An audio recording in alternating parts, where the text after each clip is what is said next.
የራሷ ሰውነቶች ላይ ያሉ ለውጦች አሉ፣ ሜንታሊ ለውጦች አሉ። ምክንያቱም ተፈጥሮ አንድ ልጅ ሲወለድ አዲስ ለመጣው ልጅ ቦታ ለመስራት አይምራችን ውስጥ ነገሮችን ከቦታቸው ያነቃንቃቸዋል እና ዝብርቅቅ የማለት ነገር አለ። ተፈጥሮ ባይሰራው ኖሮ አንድ እናት ልጅ ወልዳ ተኝታ ልትረሳው ትችል ነበረ። ያ ነገር እንዳይሆን ብዙ አይነት ለውጦች ይካሄዳሉ። እነኛ ለውጦች ሎስት አይነት ስሜት ይሰጣሉ። ድሮ የማቃት እኔና እናት ከሆንኩ በኋላ ያለችው እኔ የቱ ጋር እንደሆንኩ ማግኘት አልችልም እስከተወሰነ ጊዜ ድረስ ነገሮች በጣም አይምሮች ስለሚዘበራረቁ ማለት ነው። ከዛ በተጨማሪ ደግሞ ፖስትፓርተም አንክሳይቲ ወይም ደግሞ ዲፕሬሽን ካለ ደግሞ ነገሮች በጣም ይከብዳሉ። ፊዚካሊም ፔን አለው። በሲሴክሽን ብትወልድ አንዲት ከ3 ወር እስከ 6 ወር ድረስ ህመም ሊኖራት ይችላል።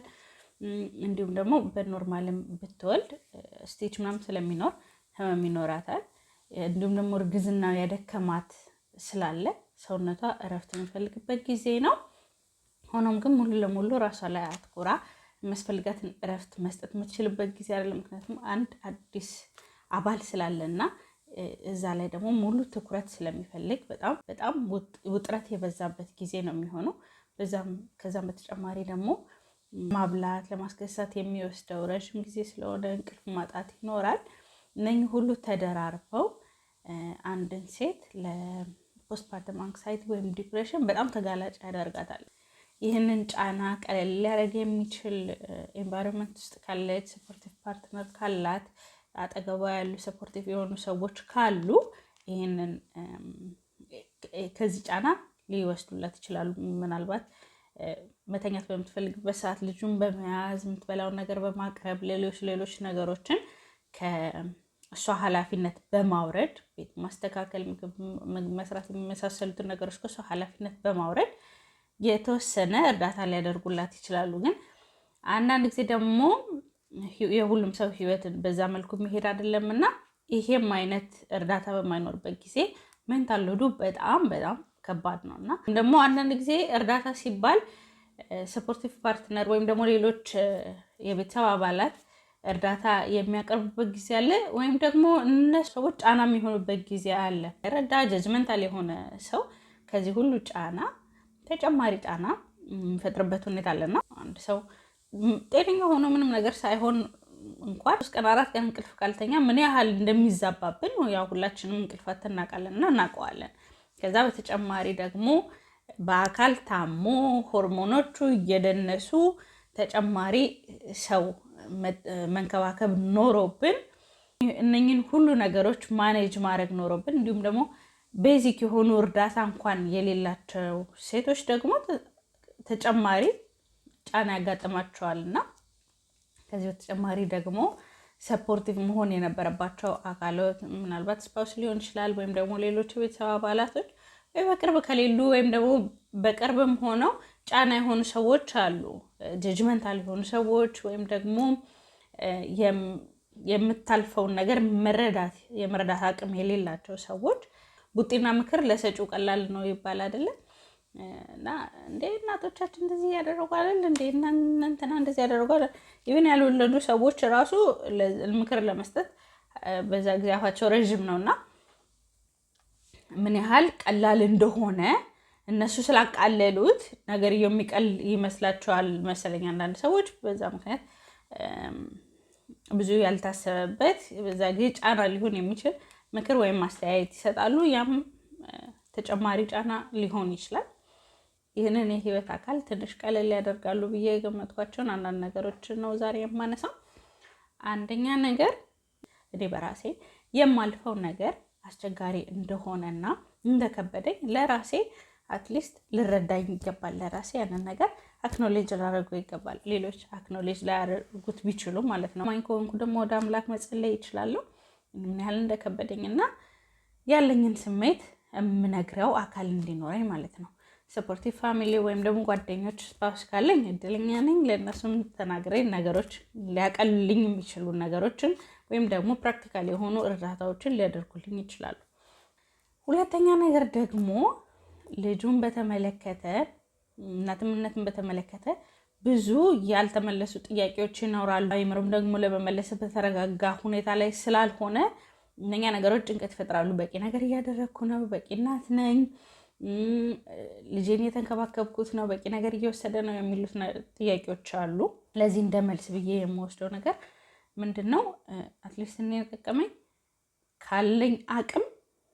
ባለኝ አቅም የቻልኩትን እያደረግኩ ነው ማለት ያለኝን አቅም ለእኔና ለልጅ አካፍዬ የቻልኩትን ለእኔም ለልጅም እያደረግኩ ነው። ልጁ ደህና የሚሆነው እኔ ደህና ሰው ነው አይደለም። ስለዚህ ያ ነገር ተካፍሎ የቻልኩትን ነገር ለሁለታችንም እያደረግኩ ነው የሚለውን ሀሳብ መያዝ የተሻለ ነው ብዬ ገምታለሁ። ማለትም እንደ እናት በቂ የቱ ነው ሳይሆን የኔ አቅም የቱ ነው። የኔ አቅም 5 ነው። 5 ከሆነ 2.5 በቂ ነው። በቂነቱ የሚወሰነው ከኔ አቅም ነው እንጂ አይዲያሊስቲክ እናት የምታደርገው ነገር አይደለም። በቂው የሚወሰነው ከኔ አቅም ነው። ከልጁ እኩል ራሴ መንከባከቤ ፕራዮሪቲ መሰጠት ያለበት ነገር ነው።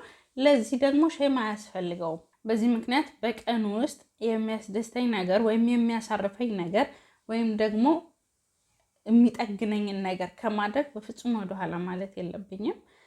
ሲቀጥል ደግሞ ሌሎች ሪስፖንሲቢሊቲዎችን በተቻለኝ መጠን ምናልባት አንዳንዴ ፋይናንስ ሲሆንና እንዴት ነው ማደርገው የሚለው ነገር በጣም ትልቅ ጫና ሊፈጠር ይችላል።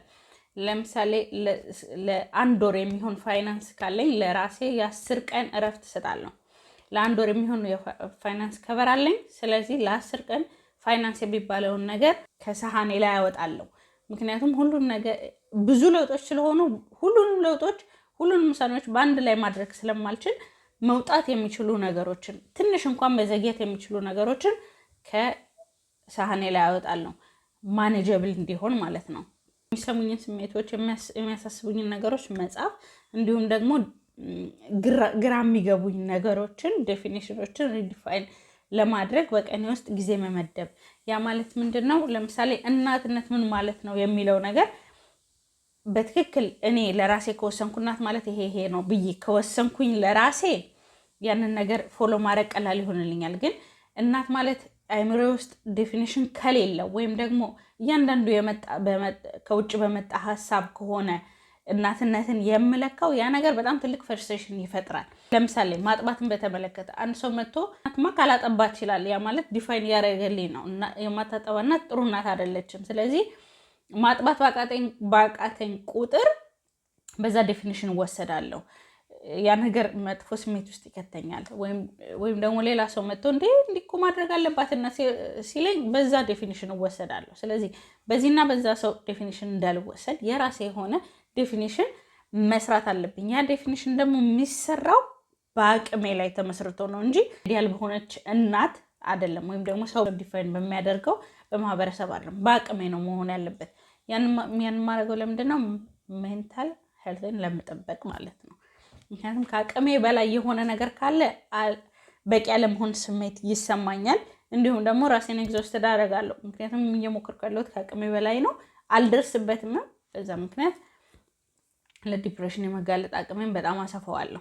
ሌላው ነገር ደግሞ አንድ ልጅ ሲወለድ የእያንዳንዱ እናት ኤክስፒሪየንስ ይለያያል። ሆኖም ግን ከዛ ልጅ ጋር ኮኔክት የማደርገው አዲስ ሰው እንደመተዋወቅ ነው። ስለዚህ ልክ ከተወለደ ጊዜ ጀምሮ በቃ ስለ ሁሉ ነገር አውቃለሁ ወይም ደግሞ ሙሉ ለሙሉ ኮኔክት እናደርጋለን ማለት አይደለም። ያ ግንኙነት የሚገነባ ነገር ነው። ስለዚህ ልክ ልጁ እንደተወለደ ወዲያው ፍቅር የማይሰማኝ ከሆነ ወይ ወዲያው ኮኔክት እንዳደረግኩ የማይሰማኝ ከሆነ ያ ነገር ኖርማል ነው። አዲስ ሰው ነው። ስለዚህ ስንተዋወቅ ነው ኮኔክት የምናደርገው ፍቅር የሚመጣው ማለት ነው። ስለዚህ የውጭ ሰው እናት እንደዚህ ናት በሚለው እናት እንደዚህ ነው የምትወደው በሚለው መለኪያ ሳይሆን ለእኔ እየሰራልኝ ባለው መልኩ መጓዝ ይኖርብኛል።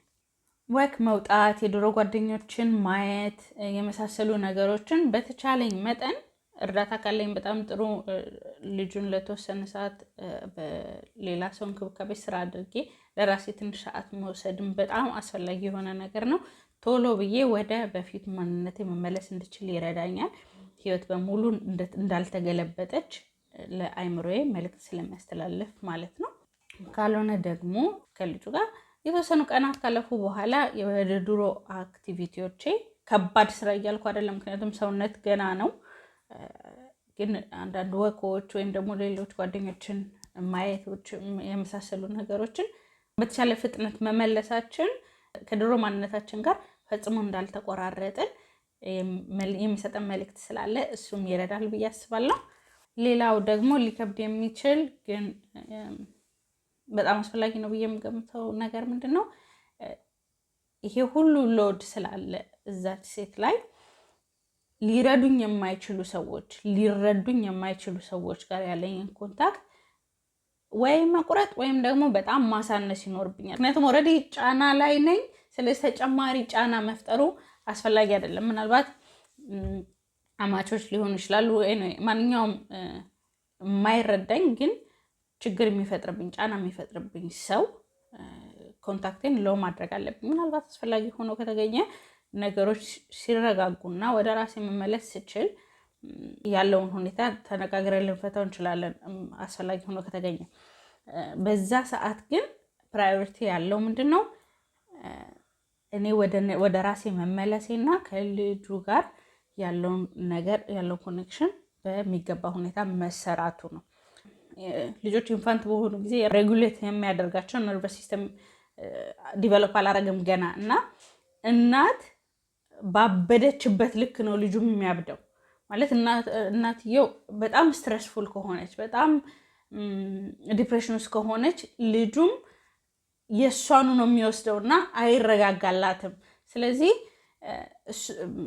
አንክሳይቲ ላይ ነች፣ መተኛት አትችልም።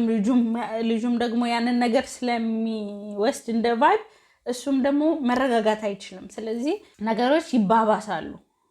ስለዚህ ፕራዮሪቲ ያለው እናትየው መረጋጋትና ወደ ራሷ መመለስ መቻል አለባት መጀመሪያ ላይ፣ ለልጁም ከልጁ ጋርም ሬጉሌት ማድረግና ኮኔክት ማድረግ እንዲችሉ ማለት ነው። ስለዚህ ተጨማሪ የሆኑ ሰዎች የቤተሰብ አባላቶች መረዳት የማይችሉ ከሆነ ወይም ደግሞ በዛ ጊዜ መርዳት የማይችሉ ከሆነ ተጨማሪ ጫና መሆናቸው አላስፈላጊ ነው። ወይ ነግረናቸው ሊረዱና ቢሄቨራቸው ሊቀይሩ የሚችሉ ከሆነ መልካም። መቀየር የማይችሉና ተነጋግረን መግባባት የማንችል ከመሰለን ግን ሎ ኮንታክት ወይም ኖ ኮንታክት መሄድ ይኖርብናል። እንዲሁም ደግሞ የቤት አያያዝን፣ ሌሎች ኃላፊነትን በተመለከተ ለጊዜው እነኛ ነገሮችን ከላያችን ለማውረድ ለራሳችን ፍቃድ መስጠት ይኖርብናል። ማለትም ፖስትፓርተም ላይ ያለው ቤቴ እንደበፊቱ ንጹህ እንዲሆን ተስተካከለ እንዲሆን ራሴ ጫና ከማድረግ መቆጠብ ይኖርብኛል። ዋና ነገር እዚህ ላይ ይረዳል ብዬ የምገምተው ምንድነው? ዴፊኒሽኖቻችንን ማስተካከል። ማለትም ጥሩ እናት ነኝ ወይ፣ በቂ ያደረግኩ ነው ወይ የሚሉት ነገሮች ባይን መደረግ ያለባቸው ከአቅሜ አንጻር ነው እንጂ አይዲያል ከሆነ ነገር ወይም ደግሞ ሌሎች ሰዎች ከሚሉት አንጻር አይደለም። ይሄ ነገር በጣም ኢሴንሻል ነው። ምክንያቱም ከአቅሜ ተነስቼ ዲፋይን ሳደርገው የአቅሜን ያህል ሳደርግ በቂ ስለሚሆንልኝ ወደ ዲፕሬሽን የሚሄድ ነገር ያወርድልኛል። ምክንያቱም አንዲት ሴት ፖስትፓርተም ላይ ዲፕሬሽን ውስጥ የምትገባው በቂ አይደለሁም ከሚለው ኮር ብሊቭ ነው እና ያንን ነገር ሪዲዩስ ስለሚያደርግ ማለት ነው። በእርግጥ ከዚህ በተጨማሪ የሆርሞን ለውጦች አሉ። እነዛ ግን እጇ ላይ ያሉ ነገሮች አይደሉም። ስለዚህ እጇ ላይ ያለን ነገር ልታደርግ የምትችለው ይሄንን ነው።